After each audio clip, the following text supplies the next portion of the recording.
오늘 우리에게 주시는 하나님의 말씀은 빌립보서 4장 11절에서 14절 말씀입니다. 내가 궁핍함으로 말하는 것이 아니니라. 어떠한 형편에든지 나는 자족하기를 배웠노니 나는 비천에 처할 줄도 알고 풍부에 처할 줄도 알아. 모든 일, 곧 배부름과 배고픔과 풍부와 궁핍에도 처할 줄 아는 일체의 비결을 배웠노라. 내게 능력 주시는 자 안에서 내가 모든 것을 할 수 있느니라. 그러나 너희가 내 괴로움에 함께 참여하였으니 잘하였도다. 네, 오늘 우리가 함께 예배함이 참 기쁨입니다. 오늘 하나님께서 우리와 함께 하심을 믿고 우리가 말씀 가운데 하나님이 주시는 마음을 꼭 붙잡게 되기를 바랍니다. 지난주부터 경제, 재정, 하나님의 경제에 관한 말씀을 이번 달에 전하고 있습니다. 오늘 여러분들과 나눌 말씀은 탐욕을 넘어서는 믿음에 관해서 여러분들과 말씀을 나누려고 합니다. 하나님께서 우리 마음에 깨닫게 하시면 오늘 아주 작은 부분이라도 우리가 마음을 정하고 생활을 바꾸어가는 그런 은혜가 있기를 원합니다. 요즘 우리 시대를 한마디로 표현한다면 아마 탐욕의 시대가 아닐까 싶습니다. 우리가 이 시대를 살아갈 때 의식하는 것 없이 그냥 삶을 흘러가는 대로 산다면, 깨어있지 않고 그냥 흘러가는 대로 산다고 하면 이 탐욕의 시대가 이끌어가는 가치, 삶의 방식에 그저 우리가 끌려 들어가 살런지도 모르겠어요. 아마 여러분들 중에는 목사님, 저는 탐욕적인 삶과는 거리가 있는 사람입니다 라고 말씀하시는 분이 있으실 거예요. 그런데 이 시대를 살아가는 우리 같은 경우에 저는 어떻게 생각하냐면 우리의 삶의 방식이 거의 탐욕적인 삶의 방식과 일치되는 부분이 굉장히 많을 거라는 겁니다. 오늘 그래서 말씀 앞에 우리가 좀 정직하게 한번 서보는 은혜가 있기를 원합니다. 여러분, 나중에 여러분들이 직장 생활하면서 돈을 벌기 시작하면 이 한국 사회가 이상한 방향으로 흘러가기 시작하면서 많은 사람들이 돈을 벌고 벌면 아마 여러분들 마음에도 한 중형 아파트에 사는 삶이 당연한 삶의 방식으로 기대되고 여겨질런지 모르겠어요. 형편이 조금 나아지고 나에게 형편이 허락만 한다면 보다 좋은 차를 구입해서 편안하게 한번 살아보고 싶고 나에게 유익함과 편안함을 주는 여러 가지 서비스들을 구매하고 싶은 그런 마음들을 갖고 살게 되는 시대입니다. 형편만 조금 더 나에게 허락한다면 조금 더 좋은 것, 조금 더 좋아 보이는 것을 가지고 누리고 살고 싶어지는 거죠. 그러니까 조금 더 나은 삶에 대한 감각은 너무나 강해지는데 그 외의 것에 관해서는 무감각해지는 것이죠. 그러니까 여러분, 많은 사람들의, 청년들의 인생의 목표가 무엇인지를 물어보고 정말 솔직히 대화하다 보면 인생 최대의 목표가요, 조금 더 버는 것입니다. 조금 더 버는 것이 목표가 되는 시대를 살고 있어요. 탐욕의 시대가 권장하고 있는 삶의 방식, 소비하고 욕망을 좇는 삶, 그리고 그 욕망, 그 소비로 내 삶을 채워보려고 조금 더 나은 형편을 따라 사는 삶이 우리의 삶일런지도 모르겠습니다. 여러분, 그런데 이런 삶에 문제가 있어요. 그것은 뭐냐 하면 우리가 어느덧 우리 삶이 하나님이 우리의 삶에 기본적으로 필요한 것들을 채워주심에도 불구하고 만족하지 못하고 살게 된다는데 큰 문제가 있어요. 감사가 사라지는 거죠. 여러분, 감사할 때 여러분의 감사를 한번 잘 확인할 필요가 있습니다. 내가 일회성으로 감사하는지, 내가 항상 기뻐하며 늘 감사하는 삶을 살고 있는지, 아니면 일회성으로 감사하는지, 일회성으로 감사하는 삶은요, 금세 그 감사가 식어버리고 또 다른 것을 욕구하고 욕망하게 됩니다. 그러니까 우리 삶의 문제가 뭐죠? 아무리 소비하며 욕구하며 채워가도 만족하지 못하는 삶을 산다는 거죠. 이것이 우리 삶의 비참한 삶의 시작이 되는지를 점검해 봐야 합니다. 여러분, 우리 삶에 하나님께서 기본적인 삶의 필요를 채워주시고 그것을 풍성하고 건강하게 누리게 하신다면 그것을 넘어서는 풍성함에 대해서는 우리가 보다 가치 있고 보다 아름답고 선한 일을 위하여, 그리고 보다 공동체에 유익을 끼치는 일에 관하여 우리의 삶의 초점이 맞추어지는 것이 당연한 것이죠. 그런데 그런 삶과 우리의 삶이 거리가 멀어지고 있지 않은지를 오늘 점검해 보았으면 좋겠습니다. 여러분, 요즘에는 아마 이런 뷔페 음식점 같은 것들이 많이 사라지고 있어요. 우리나라 이 뷔페 음식점이 처음 들어와서 보편화되기 시작할 때 한국 사회에 야, 이런 음식점도 다 있었나, 사람들이 많이 찾아갔습니다. 근데 여러분도 아마 그런 경험들이 있으실 거예요. 먹을 수 있을 만큼 정말 맛있는 음식을 잘 즐기는 것은 좋은데 먹는 것이 본전을 뽑는 것이라고 아예 사명을 갖고 이제 거기 가서 먹기 시작합니다. 무리스러울 정도로 먹어요. 그리고 우리 남자 형제들은 참 단순할 때가 있습니다. 몇 접시를 먹었는지를 자랑하면서 서로가 경쟁을 할 때도 있어요. 정말 어리석은 것이죠. 하지만 불편해도 더 먹고 와야 마음이 편할 때가 있는 것, 여러분, 그건 뭐죠? 본전을 뽑았다는 마음 때문에 마음이 편한 것인가요? 그러니까 우리가 몸에 탈이 날 정도로 더 취한다는 것이죠. 그리고 마음의 평안을 누리는 것은 우리의 몸과 마음과 영혼이 얼마나 불균형을 갖게 되는지를 아마 한 예로 보여주는 예가 될 것 같아요. 여러분, 정말 잘 봐야 합니다. 내 삶에 필요한 것 이상을 자꾸 취하는 것에 마음이 가고 거기에 초점이 맞춰지면요, 우리의 영혼이 손상돼요. 우리의 영혼과 건강한 전인적 삶이 손상을 받고 무너지기 시작을 합니다. 여러분, 진짜 이 부분을 잘 한번 점검하셔야 돼요. 내가 필요 이상의 것을 자꾸 취하는 것에 마음을 쏟는다, 영혼이 무너지는 길이에요. 제가 한번 이런 얘기를 나눈 적이 있는데, 저도 책을 보다 보니까 여러분, 옆에 친구들 중에 음식 좋아하고 막 어떨 때는 너무 심하다 싶을 정도로 막 음식 먹는 친구들을 어렸을 때 뭐라고 놀렸죠? 야, 너 참 돼지같이 먹는다. 돼지가 들으면 진짜 화날 이야기예요. 돼지같이 먹는다. 왜냐하면요, 저도 다시 한번 확인을 해봐야겠지만 제가 읽은 글에는 돼지는요, 자신의 위에 80% 이상을 채우지 않는데요. 여러분, 뷔페 음식점에 가서 여러분 음식 먹었을 때 여러분을 한번 생각해 보세요. 여러분, 돼지가 들으면 진짜 기분 나쁠 일이에요. 아니, 나보다도 더 먹어대면서 돼지같이 먹는다고 서로 놀린다? 여러분, 돼지가 먹는 모습이나 방식이 조금 개걸스러워 보여서 그렇지 않다는 거예요. 여러분, 매우 어지럽고 더러운 장소를 우리가 뭐라고 또 놀리죠? 야, 네 방이 참 돼지우리 같다. 돼지가 두 번째 화를 낼 그런 일이에요. 왜냐하면 돼지우리 나름대로 깨끗합니다.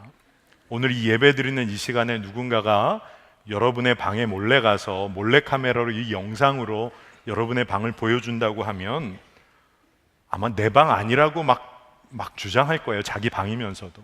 저 방은 누구 방이냐고 막 옆에서 비난할런지도 모르죠. 여러분, 우리의 삶이 그래요. 우리가 지금까지 살고 있는 삶의 방식, 지금까지 걸어온 길이 우리가 탐욕의 시대의 삶의 방식과 그리 다르지 않다는 것을 먼저 인정해야 할 때가 있어요. 조금 더 얻지 못해서 안달이 된 삶, 여러분, 그것이 우리의 삶을 좀먹기 시작한다는 것을 알아야 합니다. 그래서 이 땅에서 삶을 단순하게 살아보고 가볍게 살아보고 정돈된 삶을 살아가는 것을 이 땅에서 훈련하는 것이 굉장히 중요합니다. 왜 그럴까요? 우리 인생의 목적이 이 땅에 있지 않고 영원을 사모하도록 하나님이 우리를 지으셨기 때문에 그래요. 하나님께서 우리에게 영원을 사모하면서 하나님 나라를 이 땅에 이루어가는 일에 하나님 나라를 위해 쓰임받도록 우리를 지으셨기 때문에 그래요. 전도서 3장 11절 말씀을 보겠습니다. 하나님이 모든 것을 지으시되 때를 따라 아름답게 하셨고 또 사람들에게는 영원을 사모하는 마음을 주셨느니라. 그러나 하나님이 하시는 일의 시종을 사람으로 측량할 수 없게 하셨도다. 영원을 사모하며 이 땅을 살아가도록 하나님이 우리를 만드셨어요. 그런데 때로는 우리가 어리석어서 그것을 모를 때가 있는 거죠. 영원을 사모하며 이 땅을 살아야 하는데, 그런데 이 땅에서의 삶, 우리 시대의 특징이 탐욕의 시대라고 했잖아요. 여러분, 인간이 얼마나 탐욕적인지 그 규모가 어떤지 여러분 상상이 가십니까? 한번 잘 들어보세요. 인류가 시작되고 나서 1950년까지 굉장히 긴 시간이죠. 근데 이 긴 시간 동안 인간이 사용했던 자연 자원보다 1950년대 이후로부터 지금에 이르는 삶, 그러니까 그리 긴 시간이 아니잖아요. 그런데 이 1950년대 이후에 인간이 사용한 자연 자원의 양이 그 전 시대보다 훨씬 많다는 거예요. 그러니까 인간이 산업 발전을 이루면서 얼마나 자연을 착취하며 사용했는지를 극단적으로 보여주는 것이죠. 어떤 믿음을 갖고 그렇게 자연 자원을 사용한 거죠? 자연은 끊임없이 인간을 위해서 공급해 줄 거야. 그러면서 계속 경제 성장, 욕구와 욕망을 추구한 거예요. 그런데 이제 우리가 알잖아요. 돌아오지 않는 자원이 있다는 거. 재생 불가능한 자원이 있다는 것. 자연도 상하고 상처받아서 이제는 완전히 무너질 지경이 됐다는 것을 우리가 알고 있어요. 근데 그럼에도 불구하고 우리가 계속해서 자연을 못 살게 하는 이유가 뭐죠? 우리 삶의 가치와 방식들이요, 여전히 탐욕을 추구하고 있기 때문에 그래요. 이 땅에서 조금 더 가지고 조금 더 누리고 다른 사람보다 내가 좀 더 누리는 이 땅에서의 삶을 위해서, 인간 중심적인 탐욕을 위해서 거기에 올인하고 있는 거예요. 그러니까 자연의 다른 생명들이 멸종을 하고 사라지든 말든 인간의 경제적 삶이 풍요로워져야 한다는 신화에 매달려 사는 거죠. 여러분, 그런데 우리의 삶도 그와 연관돼 있어요. 저는 젊은이 교회 담당 목사로 오늘 재정에 관한 이야기를 하려고 해요. 그런데 굳이 탐욕의 시대에 관한 이야기를 굳이 이렇게 장황하게 할 필요가 뭐가 있을까? 많은 경우에 우리 그리스도인들이 그 시대의 흐름 속에 파묻혀 있는 것을 모르고 살 때가 많아서 그래요. 여러분, 우리는 건강하게 하나님의 은혜를 누리며 살기 위해서 무한하게 공급되어지는 빵과 자원이 필요한 게 아니에요. 삶을 지탱할 만한 충분한 빵과 자원이 있으면 그것으로 우리는 만족하는 그리스도인들이에요. 무한한 것이 채워져야 하는 것이 아닙니다. 저는 오늘 여러분들에게 이 이야기를 좀 나누고 싶어요. 여러분, 청년들 가운데 돈의 부족함으로, 재정의 문제로 내 꿈이 무너지는 것과 같은 경험을 하시는 분들 아마 이곳에 많이 계실 거예요. 돈 때문에 내 꿈이 다 무너지는 것 같아.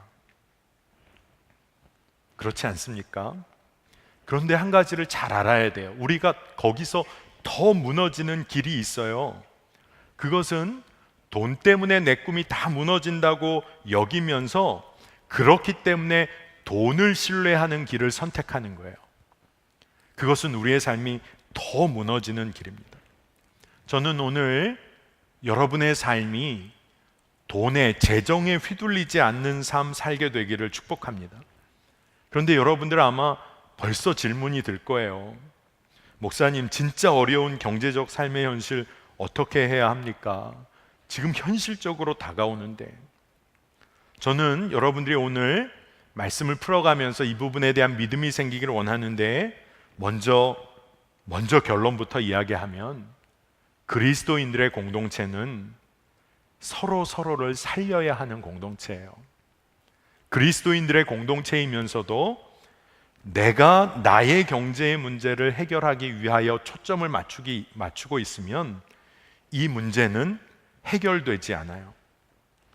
돈을 벌고 성장하는 것이 초점이 아니라요, 한 몸 된 지체의 생명을 살리는 것이 내가 사는 것임을 깨달아야 돼요.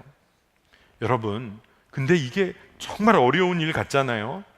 그런데 기본적인 삶의 필요를 채우시는 하나님의 온전하심을 믿으면, 일용할 양식을 정확하게 공급하시는 하나님이 내 삶에 제대로 경험이 되어지면, 그러면 이제 우리 나눌 수 있어요. 내일도 하나님이 내 삶을 채우심이 믿어지면 그 나머지는 넉넉히 나눌 수가 있어요. 여러분, 이 삶이 기쁨이 있는 삶이에요. 세상이 빼앗아 갈 수 없는 기쁨이 이 삶에 있어요. 그런데 우리가 쉽게 빠지는 길이 뭐죠? 내 삶을 더 넘치게 채우고 싶어요. 지금 내가 충분히 먹고 누리고 있는데도 더 먹고 더 누리고 싶어요. 여러분, 주변에 어떤 사람이 개걸스러울 정도로 먹고 있는 모습을 보면 대부분의 사람은 조금 마음이 언짢을 겁니다. 그런데 저는 말씀을 묵상하면서 그 모습이 내 모습은 아닐까? 그 모습이 우리의 그리스도인들의 모습은 아닐까?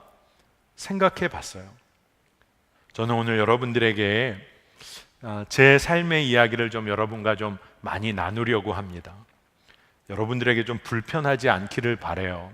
하지만 제가 오늘 이 이야기들을 많이 나누게 되는 것은 하나님께서 어떻게 일용할 양식을 채우시고 삶의 필요를 채우시는지를 경험하고 나면 어떻게 달라지는지를 우리가 좀 공유하고 나누고 은혜를 받길 원해서 그렇습니다. 여러분, 한번 도전해 보세요. 조금 더 나은 삶을 추구하는 탐욕적 삶의 방식을 한번 멈춰보는 거예요. 그리고 경제적인 삶에 있어서 진짜 하나님만 신뢰하면서 한 걸음을 내딛는 도전을 해봐야 합니다. 여러분, 돈이 준비가 되면 여러분의 계획에, 인생의 계획에 한 걸음을 담대히 나아가실 수 있겠어요? 돈이 준비가 되면.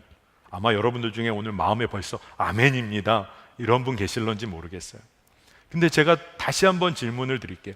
얼마만큼의 돈이 준비가 되면 여러분 담대하게 두려움 없이 나아가실 수 있겠어요? 우리 청년들에게 결혼의 문제가 시급하게 현실적으로 다가오는 문제인데, 형제들이나 자매들이나 어느 정도의 재정이 마련이 돼야 결혼 한 걸음 내디딜 수 있는 것이죠? 분명한 것은요, 재정의 걱정, 그것이 다가 아니라는 거예요. 재정을 채우시고 이끄시는 하나님을 신뢰하고 나아가야 하나님의 너무나 분명한 인도하심을 우리가 경험하게 돼요. 그것을 경험해야 세상의 방식을 이제 완전히 우리가 그 방식과 등 돌리고 믿음의 길을 걸을 수가 있는 것입니다. 여러분, 하나님이 채우시고 인도하시는 재정의 삶은요, 굉장히 하나님은 치밀하고 정교하게 이끄세요. 제가 여러분들과 나눈 적도 있지만 저는 98년 4월에 결혼했습니다. 이 98 또래들에게 굉장히 죄송해요. 굉장히 옛날 얘기를 해서. 제가 그때 파트타임 전도사였습니다. 월급을 얼마를 받았냐 하면 50만 원 받았어요. 월급 50만 원에 결혼을 결정했습니다. 이 정도면 담대하지 않아요? 그랬더니 교회에서 정말 안타까우셨는지 결혼을 5만 원을 인상해 주셨어요. 55만 원을 갖고 살았습니다.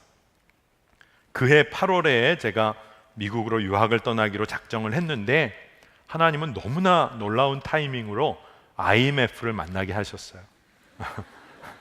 환율이 막 어떨 때 높을 때는 이게 장중에 널뛰듯 하니까 2,000원까지도 올라갔던, 그러니까 그냥 있는 돈도 얼마 없는데 바꿀 돈도 얼마 안 나와요. 근데 그것이 참 하나님의 은혜였어요. 왜냐하면 돈이 많은 사람들은 달러가 너무 높아지니까 환율이 못 나가는 거예요. 근데 저는 어떤 마음일까요? 어차피 바꿔도 얼마 안 돼요. 그러니까 담대히 나갈 수가 있는 거죠. 그런데 제가 에모리 대학의 신학교라는 신학교에서 입학 허가를 받았어요. 근데 떠날 준비를 하는데 장학금에 관련해서는 계속 기다리라는 연락만 오고 이메일도 초창기 시절이라 제가 하루에 하는 일은 뭐냐 하면 집 우편함을 매일 왔다 갔다 하는 거예요. 편지가 왔을까? 그러면서 두려워하고 염려하고, 결혼은 했는데 유학은 간다고 해놓고 아무런 방법이 안 나오는 거예요. 그래서 먼저 유학을 간 선배에게 국제 전화를 해서 연락해보고 물어보면 대답을 듣고 나면 마음이 위로가 되는 게 아니라 더 큰 근심에 빠져요. 그쪽 상황을 조금 알게 된 것이 더 근심을 하게 됐어요. 근심만 하고 있는데 하루는 제 아내가 더는 못 보겠다는 듯이 저에게 딱 한마디를 했어요. 걱정만 하고 있으면 어떡하냐고. 우리가 지금 아예 떠날 수 없는 것은 아니니까 기도하면서 준비해야 하는 것 아니냐고 저에게 이야기를 하는데 제가 정말 쿵 맞은 것 같았습니다. 그리고 내가 주의 종인데 믿음으로 한번 해보자. 그리고 떠나기로 결정하고 하여간 있는 돈 없는 돈을 모아서 첫 학기 학비를 겨우 마련해서 보냈습니다. 환율 엄청 높을 때. 그리고 아무 대책 없지만 98년 8월 15일에 떠났어요. 떠나고 이민 가방들 다 붙이고 출국 심사를 하는데 제 아내가 이 자리에도 있겠는데 아내가 출국 심사하는 데서 울기 시작했어요. 제 마음이 너무 미안한 마음이 들더라고요. 가족들과는 다 빠이하고 안으로 들어갔는데 울기 시작하는 거예요. 출국 심사하시는 분이 뭐라고 얘기를 했냐면 남편이랑 가는데 왜 우세요? 그러니까 제가 정말로 초라해지더라. 남편이랑 가는데 아내가 울 정도. 이게 무슨 상황인지. 네. 근데 그러면서 아틀란타에 도착해서 선배 집에 며칠을 신세를 머물고 그리고 월세 원베드룸 아파트 하나를 얻어서 이제 딱 들어갔습니다. 아무것도 없는 빈집에 박스 깔고 식사 준비해서 겨우 먹고, 근데 너무나 감사했어요. 아무것도 없는데 감사가 됐어요. 온 게 신기했어요. 그리고 돌아가면서 식사 기도를 했습니다. 근데 식사 기도가요 간절해지니까 엄청 길어진 거예요. 너무나 감사하게 막 거의 부흥회 수준으로 식기도를 하고 나면 음식이 다 식어요. 그렇게 유학 시절을 시작했습니다. 그런데 학기가 막 시작되고 얼마 진짜 되지 않아서 어머님으로부터 국제 전화 한 통을 받았어요. 학교에서 한국으로 편지가 하나 왔는데 엄마가 뜯어서 읽어보니까 장학금이 결정이 됐다는 편지가 왔다는 거예요. 참 그 당시는 그런 시절이었죠. 제가 돈의 문제로 떠나지 못할 것이라 생각하고 있었는데 그저 하나님 허락하실 거 믿고 떠났는데, 안 떠났으면 한국에서 모든 걸 포기한 채로 학기 다 시작하고 한국에서 그 편지 받아볼 뻔 했던 일이죠. 저는 이런 일을 한번 경험하고 나니까 하나님이 어떻게든 채우실 거라는 믿음이 그때 조금 생겼어요. 정말 저의 솔직한 표현으로 그때 하나님은 어떻게든 채우신다는 믿음이 조금 생겼어요. 그리고 광야길을 걷는 하나님의 자녀를 만나와 메추라기로 먹이시고 입히시는 하나님에 대하여 조금 알게 됐어요. 그러면서 미국에서의 생활을 하는데 재정의 문제에 있어서 두려움이 찾아올 때가 많았죠. 그런데 이내 그 두려움을 넘어서는 훈련을 받기 시작한 거예요. 그렇게 제가 2년을 아틀란타에서 공부를 하고 교회를 섬겼습니다. 거기서의 공부가 마쳐져서 제가 뉴욕으로 이제 학위 과정을, 이제 박사 과정을 하러 이사를 해야 했어요. 근데 그 2년의 삶을 하나님을 조금씩 경험해 가다 보니까 조금은 담대해진 것 같아요. 2000년 8월에 뉴욕으로 이사를 갔는데 저희 가정이 딱 손에 들고 간 돈이 얼마였냐 하면 한 2천여 불이었어요. 2천여 불. 여러분, 목사님 돈 많이 들고 가셨어요. 그렇게 생각하시는 분이 계실지 모르는데 제 아내가 그때 처음 임신해서 7개월, 그리고 제가 가서 공부할 뉴욕 유니온 신학교의 기숙사비가 한 달에 1,100불이었어요. 전기, 가스, 물은 포함된다고 해서 얼마나 감사한지 몰랐어요. 근데 1,100불을 첫 달에 내야 되는데 저는 2,000불을 들고 당당하게 뉴욕에 간 거예요. 근데 첫 학기 시작하면서 제가 목사 안수까지도 받게 되었던 뉴욕의 플러싱 제일교회라는 곳에 중등부 담당 전도사가 된 거예요. 조금의 사례, 파트타임 사례가 나오게 됐습니다. 기숙사비 감당하고 생활하고 그런 일들이 열리기 시작한 거죠. 근데 제 마음에 이제는 내가 아빠가 될 텐데, 남편인데, 이곳에서의 삶에 내가 남편으로 아빠로 할 수 있는 일이 아무것도 없는 것 같아서 재정에 관해 생각하니까 무너지기 시작하는 거예요. 학교에 나가 공부하다가 제가 우연히 학교 게시판을 보게 되었는데 거기에 뭐라고 딱 붙어 있냐 하면 댐스터 펠로우십을 모집한다는 광고였어요. 공고. 제가 미 연합감리교회에 소속이 돼 있었는데 거기 고등교육국이란 곳에서 미국 전국의 박사과정, 감리교인 박사과정 5명을 선정해서 장학금을 준다는 공고예요. 제가 그 공고를 보고 그냥 뭐에 홀린 듯이 이렇게 쭉 봤습니다. 마감일이 일주일도 안 남은 거예요. 왜 내가 이걸 못 보고 학교를 다녔지? 준비해야 될 서류가 너무나 많은 거예요. 뭐 추천서, 성적 관련 증명서, 연구 계획서, 지금까지 쓴 논문 중에 샘플 논문, 뭐 엄청난 서류를 준비해 보내야 되는데 제가 전화를 담당자에게 했습니다.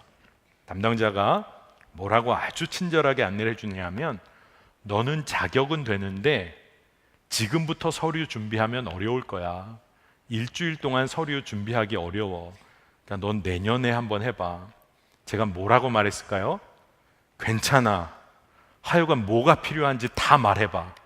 그래서 다 점검을 했습니다. 그리고 지원을 위해 준비를 했는데요. 여러분, 진짜 정말 제 마음은 어떤 마음으로 준비한 거였냐 하면 안 될 줄을 알았어요. 근데 집에서 내가 뭔가를 준비하고 있다는 걸 보여주고 싶은 거예요. 아내에게나 이제 태어난 아기에게나 이제 모든 것이나 내가 준비하고 있다는 것을 보여주고 싶어서 분주하게 서류 작업을 했습니다. 괜히 막 쿵쾅거리고 뭐 서류 한다고 뭐 서류 뭐 붙이네 마네 뭐 엄청 그 며칠을 시끄럽게 해서 하여튼간 다 준비는 한 것 같아요. 굉장히 부실하게. 그래서 보냈습니다. 그 며칠이요, 보내고 나서 제 마음이 제가 위로를 받았어요. 마치 복권 사놓고 거짓 위로를 받는 것처럼 정말 그래도 내가 뭔가는 했다. 그리고 다 잊어버렸어요. 왜냐하면 이렇게 준비를 했으니 제가 기억할 리가 있습니까? 이 지원했다는 걸. 근데 시간이 좀 흐르고 학기 중에 집에 전화가 왔는데 제가 정확하게 받았어요.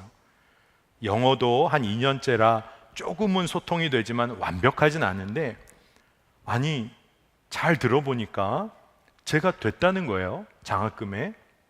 참 놀랐습니다. 그리고 얼마나 정말 주는지 거기에 써 있기는 했지만 어떻게 되는지 1년 동안 아무 조건 없이 저에게 11,000불을 준다는 거예요. 근데 제가 그것을 받게 되면서 진짜 마음이 이상했어요.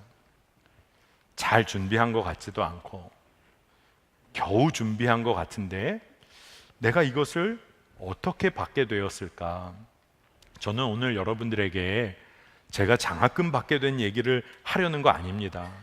제가 나누고자 하는 것은요, 하나님께서 재정의 문제를 저희 가정에게 어떻게 가르치시면서 하나님을 신뢰하게 하셨는지를 제가 알게 된 것에 관하여 나누려는 거예요. 제가 그 일을 통해서 조금은 세상의 방식대로 사는 것에 휘둘리지 않는 것을 배우기 시작했어요. 하나님이 조금씩 가르쳐 주신 거예요. 그런데 나중에 생각해 보니까 그 장학금이 결정될 즈음에 하나님께서 저를 다루셨던 일이 있다는 것을 알게 됐어요. 그것은 뭐냐 하면 뉴욕의 기숙사 아파트에 편지가 하나 한국으로부터 날라왔는데 저희 어머님이 쓰신 편지예요. 옛날 에어메일이라고 이렇게 봉투에다가 편지를 써 보내셨는데 어머님이 뭐 전화도 안 하시고 왜 편지를 쓰셨을까? 편지 봉투를 딱 받는 순간 제 마음이 뭔가 좀 불안했어요. 뭐냐 하면 그 편지 봉투 딱 여는데 봉인된데 어머님이 뭐라고 거기를 딱 쓰셨냐 하면 영어로 faith, 믿음 딱 이렇게 쓰셔서 보내셨어요. 저희 어머님이 보통 분이 아니신데 왜 믿음이라고 쓰셔서 보내셨을까? 뜯어봤습니다. 이야기인즉슨 어머님이 이제 셋 딸 저희 누님들 다 시집 보내고 아들도 결혼시켜서 미국에 나가 공부하고 목회하고 있고 주님의 주신 은혜가 너무 큰데 문제는 지금 살고 있는 어머님의 집이 목회하시면서 아버님이 돌아가셨는데 교회가 작게나마 마련해줬던 작은 집으로부터 시작된 것이거든요. 그런데 절묘하게 그때 광화문에 있는 종교교회가 저희 모교회인데 새롭게 건축을 마무리하고 있을 때였어요. 근데 어머님의 마음에 기도하면 이제 교회가 허락해줬던 집으로 아이들 다 잘 키우고 이제는 교회에 이것을 어떻게든 헌금을 하고 싶은 마음이 생기셔서 집을 반으로 아주 확 줄이시고 절반은 교회에 헌금을 하시고 나머지 절반은 집을 줄여 이사를 가시겠다고 하는 것인데 네가 동의를 해줘야겠다. 아들인 네가. 왜냐하면 네가 돌아오면 살 곳이 필요할지도 모르지만 네가 동의를 해줘야 이 일을 하겠다는 거예요. 여러분 유학하면서 뉴욕에서 사실은 재정훈련 겨우 받고 있는데 어머님이 faith 쓰셔가지고 집 팔 테니까 너는 나중에 돌아와도 어떻게 살지는 모르지만 뭐 이런 말씀 하시는 거잖아요. 처음에 마음이 힘들었어요. 근데 제 마음이 힘들었던 이유는 딱 한 가지. 이제 우리 어머님도 좀 편히 사셔야 할 텐데 근데 이런 또 결단을 하시니 근데 제가 어머님께 그렇게 하시라고 대답을 해드릴 수가 있었어요. 그 이유는 딱 한 가지. 그때 저도 하나님만 의지하는 방법을 조금씩 배우기 시작했던 때거든요. 그러니까 이 일에 믿음으로 반응해 보고 싶었어요. 그래서 어머님께 그렇게 하시라. 어머님이 결정하시는데 제가 뭐라고 합니까? 그렇게 했습니다. 그래서 어머님이 그 당시에 집 처분하셔서 반 교회에 헌금하시고 이제 약간 수도권으로 집을 줄여 이사 가셨어요. 근데 참 놀랍죠. 하나님은 그 판 집, 이제는 저희 집이 아닌 그 집이요, 팔고 나서 얼마 안 돼서 엄청 올랐어요. 하나님은 정말 놀라우세요. 아니 그러면 다 오른 다음에 교회 헌금도 넉넉히 하고 삶도 넉넉하면 좋겠는데 하나님은 참 놀랍게 다 결단해서 다 정리한 다음에 집을 엄청 그쪽 지역이 오르게 하셨어요. 여러분 제가 엄청 후회했을까요? 처음에 쉬운 마음이 아닌 마음이 틈타 오려고 했습니다. 근데 내 지금의 기본적 삶을 충분하게 채우시는 하나님으로 인하여 감사하고 제가 믿음에 도전을 했어요. 주님의 자녀의 삶, 주님 책임지신다. 이런 과정을 겪으면서 제가 재정의 문제에 하나님이 이끄시는 것에 대하여 믿음을 조금씩 갖기 시작했어요. 저는 여러분들에게 오늘 한 가지를 꼭 알려드리고 싶어요. 하나님께서는 당신의 자녀들의 삶을 채우시고 인도하세요. 문제는 우리가 아직 그것을 정확히 경험하지 못해서 조금이나마 맛보지 못하니까 두려워하고 염려하고 돈을 두려워하는 삶으로 나아가는 거예요. 근데 한 가지를 꼭 덧붙여서 기억하세요. 남아 돌도록 채우시지 않으세요. 자녀의 삶이 건강하도록 채워주세요. 그러니까 우리가 해야 할 삶의 방식은 뭐죠? 하나님을 신뢰하면 돼요. 그 신뢰의 바로미터가 탐욕을 내려놓는 거예요. 제가 요즘도 어떨 때 아내와 가벼운 산책을 하거나 차 한 잔을 마시러 나가게 되면 가까운 곳에 아내가 이렇게 말할 때가 있어요. 나 아무것도 안 가져간다. 아내가 그렇게 말할 때가 있어요. 그 얘기는 뭐냐 하면 정말 가까운 곳에 편하게 가니까 여성들은 핸드백이나 지갑이나 챙기기 어려우니까 아무것도 안 가져간다는 거예요. 그 얘기는 뭐냐 하면 당신이 다 내. 믿음으로 선포하는 거죠. 그리고 가서 차만 마시고 안 오게 될 경우가 있다면 그 외의 것도 제가 다 내는 거죠. 근데 그렇게 나가는 게 기쁨이에요. 난 아무것도 안 가져가도 되지? 물론이지. 가족과 여행을 떠나도 제 아들이 지금 고2인데 휴가지에 갈 때 제 아들 녀석이 저녁 비용을 내기 위해서 숙박비를 계산하기 위해서 돈을 준비한 적이 한 번도 없어요. 아이가 그저 엄마 아빠 따라가는 거죠. 그 아이는 지갑이 없어도 걱정을 안 해요. 그리고 굉장히 큰 플랜을 세웁니다. 그래서 뭔가 얘가 그러면 용돈으로 기여를 하려나? 그런 거 전혀 없어요. 대신에 이렇게 하면 좋겠다는 것이죠. 근데 저의 마음에 기쁨이 있어요. 여러분, 우리가 하나님만을 신뢰하면서 자녀들의 삶은 하나님을 신뢰하고 담대히 살아가는 삶으로 나아가는 거예요. 사도 바울이 오늘 중요한 메시지를 던져요. 나는 어떤 형편에서도 자족하는 법을 배웠다. 조건에 따라 움직이지 않고 나는 어떤 형편에서도 자족하는 법을 배웠다. 그리고 나서 12절, 13절에 이렇게 얘기를 합니다. 우리 같이 한번 읽어볼까요? 나는 비천에 처할 줄도 알고 풍부에 처할 줄도 알아 모든 일, 곧 배부름과 배고픔과 풍부와 궁핍에도 처할 줄 아는 일체의 비결을 배웠노라. 내게 능력 주시는 자 안에서 내가 모든 것을 할 수 있느니라. 우리가 내게 능력 주시는 자 안에서 내가 모든 것을 할 수 있느니라는 말씀을 따로 떼어서 읽을 때가 많은데 오늘 말씀은 12절과 함께 붙여 읽어야 하는 말씀이에요. 내가 풍부에 처해도 교만하지 않고 나눌 줄 아는 법을 배우고 내가 비천에 처해도 절망하지 않고 건강한 삶을 누리는 비결을 배웠다는 거예요, 사도 바울이. 근데 그 비결은 주 안에서, 내게 능력 주시는 자 안에서, 주 예수 그리스도 안에 거하고 그리스도의 삶의 방식을 따르는 것, 그것의 비결이 있다는 거예요. 예수님은요, 생명 살리는데 모든 것을 거셨던 분이에요. 그러니까 내게 능력 주시는 자 안에서, 그 예수님 안에서 내가 모든 것을 할 수 있다는 고백은 나도 예수님처럼 생명 살리는 일이 목적이 되면, 사랑하고 살기만 하는 일이 목적이 되면 우리 삶은 주님이 책임져 주신다는 거예요. 여러분, 오늘 이 말씀에 내게 능력 주시는 자 안에서 내가 모든 것을 할 수 있는 이라는 말씀 그 다음에 14절을 보면 더 놀라운 것, 그 능력 안에서 행할 수 있는 놀라운 일을 사도 바울이 하나를 언급합니다. 빌립보 교인들에 대하여 그들이 누군가의 괴로움, 고난에 참여하였다. 사도 바울이 복음 전도할 때 너무나 어려운 시절이 있었을 때 빌립보 교회만큼은 사도 바울과 함께 했던 일을 언급해요. 여러분, 우리가 어떤 형편에서도 자족하고 주 안에 거하며 내가 능력 가운데 행한다는 것은 누군가의 고난과 어려움에 참여하는 그 능력이라는 것을 먼저 깨달아 알아야 합니다.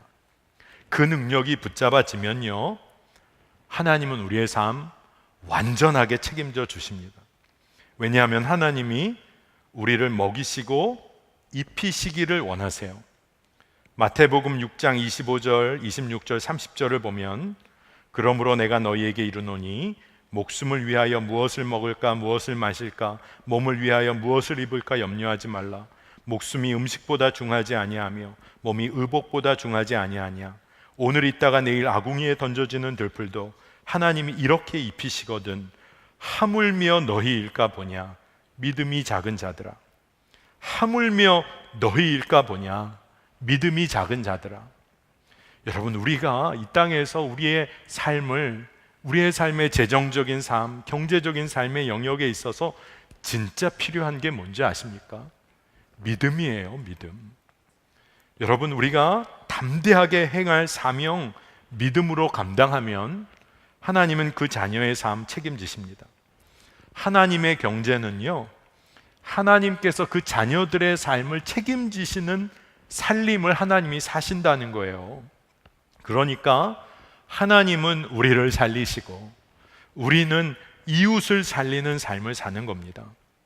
여러분, 나를 위해서만 사는 삶, 자기중심적인 탐욕적인 삶을 한번 멈춰본다는 것은요, 오로지 하나님만을, 신실하신 하나님만을 믿는다는 것을 의미해요.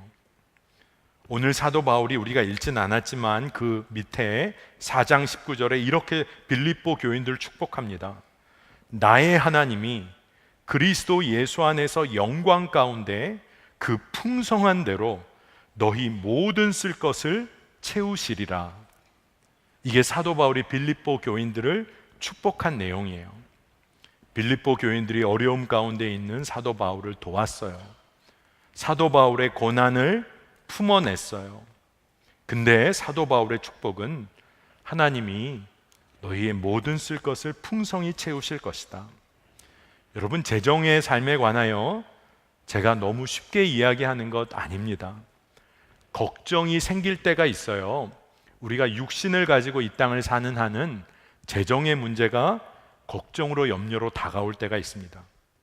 그러나 하나님을 신뢰하는 사람은 그것을 빠른 시간 안에 털어내고 하나님의 살림살이를 믿고 나아가는 거예요. 여러분, 우리가 살아가는 삶의 방식은요, 우리가 재정을 다루며 사는 삶의 근원은요, 재정을 공급하시는 하나님을 우리가 정확하게 신뢰하고 믿는 것입니다. 여러분, 재정의 어려움이 없어질 거라고 오늘 저는 설교하는 것이 아닙니다. 재정의 어려움을 대하고 넘어서는 힘이 믿음으로부터 나온다는 것을 여러분에게 증거하고 싶은 거예요. 여러분, 재정의 어려움을 여러분이 사람을 의지하여 사람의 힘으로 극복한 경험이 여러분에게 있으면 여러분에게 재정의 어려움이 찾아올 때 여러분 어떨 것 같아요? 여러분은 돈 많은 사람 두려워하게 됩니다. 사람 의지해서 재정의 어려움을 극복한 경험만 갖고 살면 진짜 사람 무서운 것이죠. 경제적 힘 있는 사람 정말 두려워하는 것이죠. 하지만 정말 작은 부분이라도 하나님의 도우심으로 재정을 이끌어가는 작은 경험이 내 삶에 생기기 시작하면, 그 믿음이 붙잡아지면 재정은 하나님께 맡기고 하나님의 나라 영원한 가치를 위하여 살기 시작하는 거예요. 그리고 그렇게 사는 삶에 동료들, 공동체가 형성되기 시작하면 우리가 힘이 생기는 겁니다. 그래, 그렇게 사는 것이 사는 길이지. 우리가 서로의 증인이 되어주는 거예요. 그렇기 때문에 오늘 한 가지 여러분 과제를 꼭 오늘 안고 가시면 좋겠습니다. 여러분의 지금의 삶에 건강한 삶을 누리는 재정의 범위가 내 지금의 삶은 어느 정도가 나를 건강하게 살게 하는 재정의 범위인가 한번 고민하고 하나님 앞에 기도해 보세요. 그리고 내 탐욕을 채우기 위해서 필요한 재정의 규모는 무엇인지를 한번 하나님 앞에 기도하며 한번 그 규모를 가늠해 보세요. 건강한 삶을 위한 재정의 규모와 탐욕을 추구하는 재정의 규모를 구별하는 지혜가 우리 삶에 필요해요. 여러분, 끊임없이 부족함에 치여서 살 것입니까?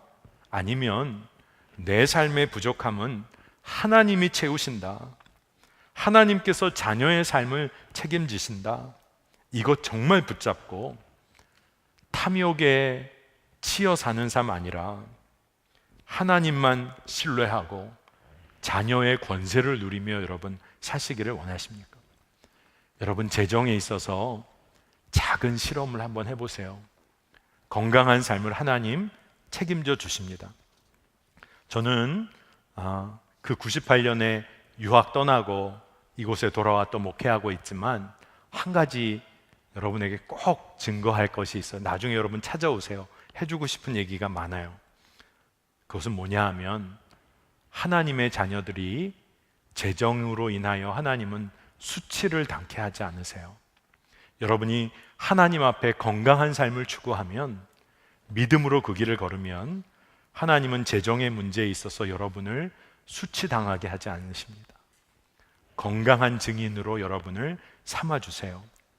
여러분, 이 일에 있어서 믿음의 공동체가 너무나 중요한 역할을 서로가 하는데, 제가 이번 주 늘 다음 주 설교를 좀 예고했잖아요.